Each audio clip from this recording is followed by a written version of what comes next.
mahasiswa LPDP yang sudah menerima dana dari pajak rakyat ini memilih untuk tidak pulang dan tidak mau mengabdi, bisa dikatakan dia jadi pengkhianat negara.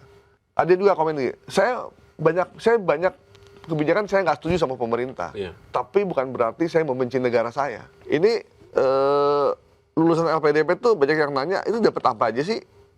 Berapa sih dia dapat? Apa aja tuh? Lulusan LPDP itu dia dapatnya apa aja?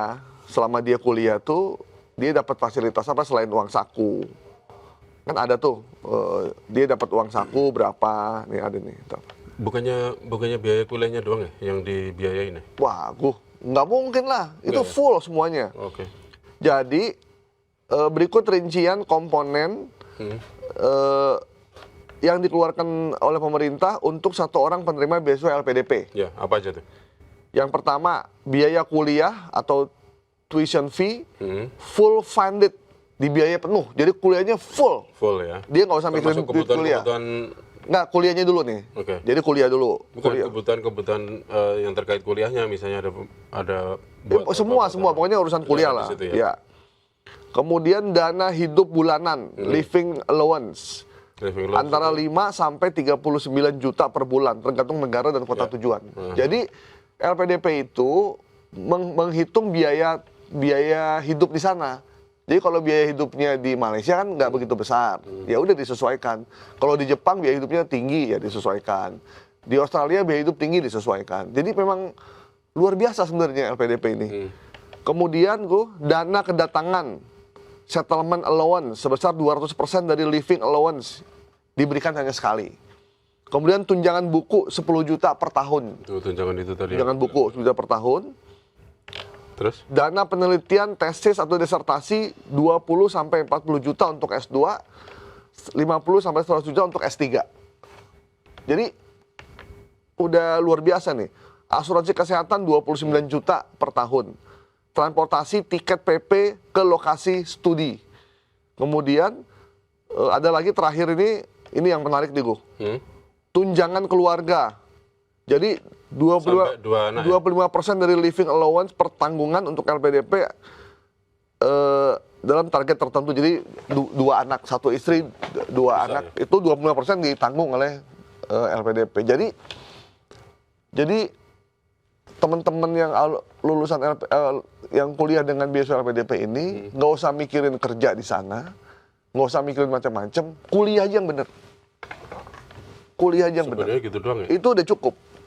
Jadi selesai balik ke Indonesia. Selesai ya balik ke Indonesia sebagai bentuk konsekuensi. Ya. Bentuk konsekuensi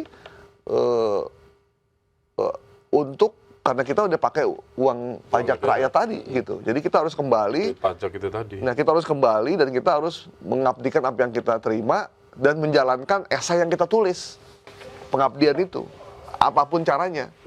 Gitu. Jadi minimal kalau Anda ingin bekerja dulu selama 2 tahun di luar negeri setelah kuliah LPDP, Anda lapor ke orang yang ngasih dana. Pak, saya belum bisa kembali ke Indonesia. Saya masih bekerja karena ada yang bilang 2 tahun boleh, tapi setelah itu saya akan kembali. Itu dipantau terus tuh komunikasi segala macam, atau dikasih ketegasan apa gitu. Jadi kadang sistem itu bisa membuat orang berubah dan taat. Nggak bisa diserahkan kepada manusianya. Contohnya kita naik kereta api. Dulu sebelum Jonan melakukan perubahan sistem, ya melakukan revolusi kalau gue bilang. Kita naik kereta nggak pakai karcis, nerobos, loncat, naik ke atas. Naik di atas. Terus belum sampai stasiun kita udah turun. Supaya nggak bayar. Di dalam ada banyak tukang minta-minta, ada tukang dagang, semua ada berantakan, ada hancur lebur dah. Orang pipis di situ, orang buang air di situ kadang sembarangan, toiletnya kotor, kipas anginnya rusak.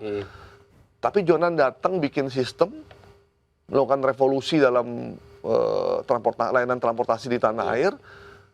Semua orang nggak ada yang nggak bayar. Ya, sekarang bayar. Semua orang nurut, nggak ada yang loncat dari di luar stasiun, nggak ada yang nggak bayar.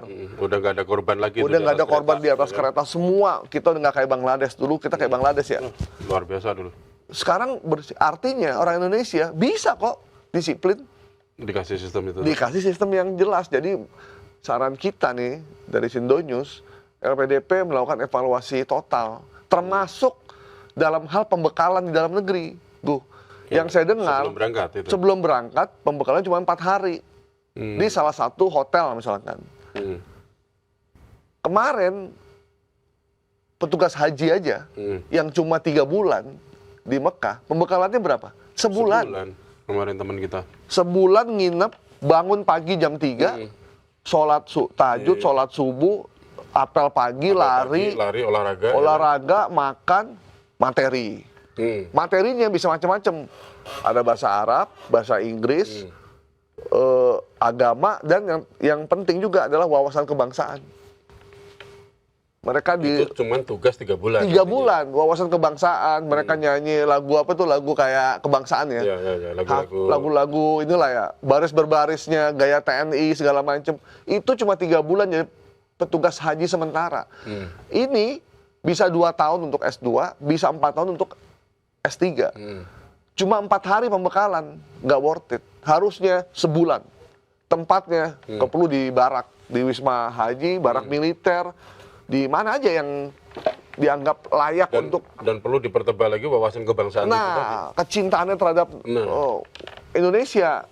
Karena godaan di luar negeri, luar biasa emang godaannya. Ya, tapi memang benar ya katanya kalau ya kan memang sebenarnya orang Indonesia kan pintar-pintar ya. Jadi di sana dapat beasiswa ke sana ternyata dia pintar, dapat proyek macam-macam, ya akhirnya ditarik dan diiming-imingi warga negara sana. Iya. Itu memang benar. Jadi awalnya tuh dikasih permanent resident dulu. Ya. Permanent resident selama 5 tahun. Setelah itu kalau dia punya anak, dia juga boleh mengajukan anaknya untuk dapat kewarganegaraan. Jadi punya kewarganegaraan ganda yang bisa dia pakai ketika anaknya udah umur 17 tahun atau apalah gitu. Nah, setelah permanent resident itu nanti dia bisa ngajuin sebagai warga negara gitu. Apakah itu boleh ya? Wah, sah-sah aja sih. Boleh-boleh aja itu hak warga negara. Cuma jalankan dulu kewajibannya untuk pengabdian itu sesuai dengan janji dan sumpah yang dia ucapkan ketika menerima beasiswa itu. Makanya itu tadi ya. Jadi kalau ada sebelum berangkat itu penting ya. Jadi kalau ada mahasiswa LPDP yang sudah menerima dana dari pajak rakyat ini memilih untuk tidak pulang dan tidak mau mengabdi, bisa dikatakan dia jadi pengkhianat negara. Karena dia belum menjalankan kewajibannya. Bukan berarti itu hak dia dong. Bukan. Teman-teman, ada teman-teman yang mendukung. Kita juga nggak ada masalah sama dia. Itu hak-hak dia juga.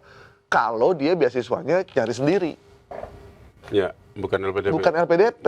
Karena dia pakai duit kita, pakai duit saya. Saya berhak dong untuk nanya, duit saya udah saya titipkan untuk Anda. Kuliah dengan berapa miliar harga begitu mahal. Anda punya hidup di sana dengan lumayan bagus lah kehidupannya. Bawa anak istri. Apa yang Anda berikan buat kami? Kan kita berhak untuk nanya. Jadi buat ada beberapa influencer, ada beberapa penulis buku yang terkenal yang mendukung si Mbak Saset, ya boleh-boleh juga. Cuma wajar juga kalau ada yang bertanya. Tapi kan dia pakai duit kita. Wajar kalau kita bertanya, apa sumbangsi Anda buat kami gitu. Jadi nggak masalah juga. Jadi mereka yang dukung oke, mereka yang nanya juga oke juga gitu. Jadi jangan disalahin juga. Cuman memang lain garis bawahi, nggak usah terlampau berlebihan kita membenci dia karena orang salah tuh ya udah salah dan dia udah minta maaf juga, tidak arogan juga ya sudah. Dia udah dapat hukuman yang menurut saya agak berat sekali ya karena diminta balikin uangnya. Ya, akhirnya terus di blacklist juga ya? Iya, di blacklist gitu. Jadi udah cukup lah gitu. Jadi kita nih tempatnya salah dan lupa. Mungkin si mbaknya masih muda, kaget betapa hidup yang begitu jomplang antara tinggal dia di Indonesia sama di luar negeri dengan segala macam fasilitas dan kemegahan yang dia miliki dan jadi mungkin dia kaget. Dan itu sih wajar-wajar aja, cuman kekagetannya itu sayangnya dia sampaikan di media sosial gitu. Jadi memang kalau kita ngebandingin, kita nggak bisa ngebandingin Indonesia dengan Inggris. Inggris itu peradabannya udah dari dia tahun 1860 aja udah punya pemerintahan kota. kita 1815 masih di Pangeran Diponegoro, masih dijajah Belanda. Gitu. Jadi kita merdeka tahun 1945. Tahun 60 kita masih jadi negara berkembang terbelakang gitu. Sementara Inggris tuh udah menjajah negara mana-mana. Jadi kalau kita banding-bandingin pendidikan di Inggris itu begini-begini, sementara di kita yang udah 80 tahun merdeka nggak bisa. Inggris tuh udah ratusan tahun merdeka gitu. Iya. Dia nggak pernah dijajah juga kayaknya. Ya, nggak pernah dia dijajah. menjajah. Dia menjajah malah. Jadi kalau kita mau membandingkan tuh mesti apple to apple. Indonesia sama juga nggak. Indonesia sama Malaysia, Indonesia sama Thailand, bijak lah ya. gitu. Itu aja sih sebenarnya.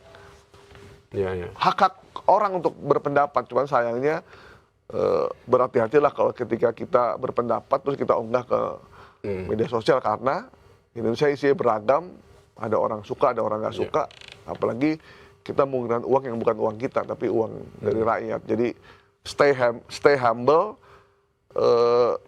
rendah hati, jujur, dan tidak mentang-mentang gitu aja, dan nggak perlu validasi lah. Untuk hidup tuh yang asik-asik aja, yang santai-santai aja. Tetap merah putih perlu nggak? Hah? Tetap merah putih perlu nggak? Wah, perlu.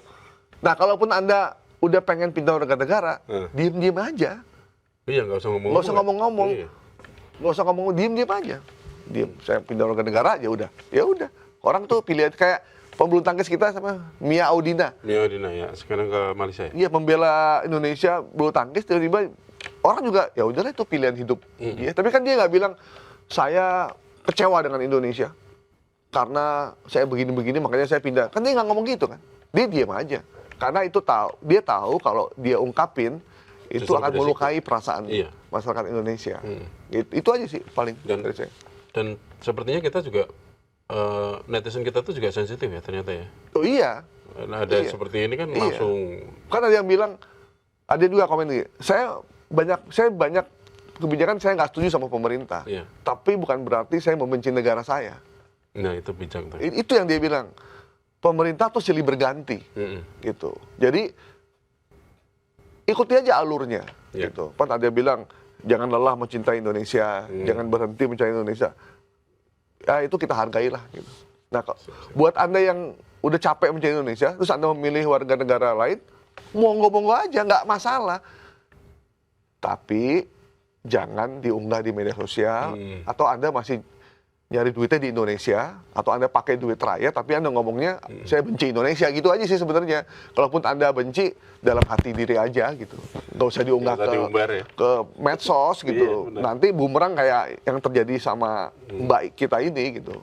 Tapi ya udahlah, kita masih banyak PR di negeri ini yang mesti kita lihat, kita kritisi. Si Mbak ini udah minta maaf, suami juga udah mungkin menyadari kesalahannya semua sekeluarga itu. Highlight lagi untuk evaluasi LPDP ke depannya biar lebih jelas. Jadi harus ada pengawasan sistem yang jelas.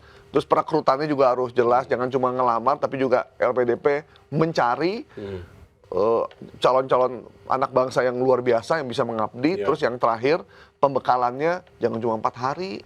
Pembekalan itu 1 bulan. Digembleng mereka supaya mencintai Indonesia dan punya tenggang rasa, toleransi, rendah hati, tetap humble, tidak neko-neko di sana. Nilai-nilai Pancasila lah pokoknya. Karena sebenarnya kan orang-orang Indonesia yang kuliah di luar negeri itu tuh agen Indonesia sebenarnya. Agen Indonesia harusnya, ya kan? Gitu. Jadi mereka tuh kalau mereka orang Indonesia nih orangnya santun, kalau makan juga sopan, kalau ngomong juga sopan, mantep udah sebenarnya. Jadi perlu 1 bulan digembleng calon-calon PSW LPDP, perlu 1 bulan digembleng di barak militer atau di Wisma Haji atau dimanapun, yang penting kualitasnya harus bagus. 4 hari itu kayak orang mau pergi umroh pesantren. Kalau mau pesantren di luar negeri 4 hari pembekalan, setelah itu ke luar negeri. Nggak cukup, sebulan. Sebulan dengan segala macam godaan dan kemegahan luar negeri itu biasa, Bu. Kalau kita bisa di Indonesia kaget pindah ke luar negeri ngelihat, ya Allah, ini kota gue maju banget gitu. Sama satu lagi, Beb, yang tadi disebutkan. Jadi alumni LPDP harus LPDP-nya harus memberikan saluran untuk Ya, sebisa ini ya, mungkin gitu. saluran untuk mengabdi itu ya. Buat mereka yang keluar dari pekerjaannya karena harus kuliah, terus mau balik, kerjaan gua apa ya? Nah, itu LPDP bisa kasih masukan juga tuh. Mudah-mudahan ini jadi evaluasi ya. benar. buat LPDP juga agar kejadian seperti ini tidak terulang lagi. Para penerima LPDP yang sudah pakai duit pajak itu Ya. tadi bisa tersalurkan dengan jelas pengabdiannya kepada masyarakat Indonesia. Ya, Gitu ya. sip. Oke, kita cukupkan dulu dokumen pada sore hari ini. Kita ketemu lagi besok.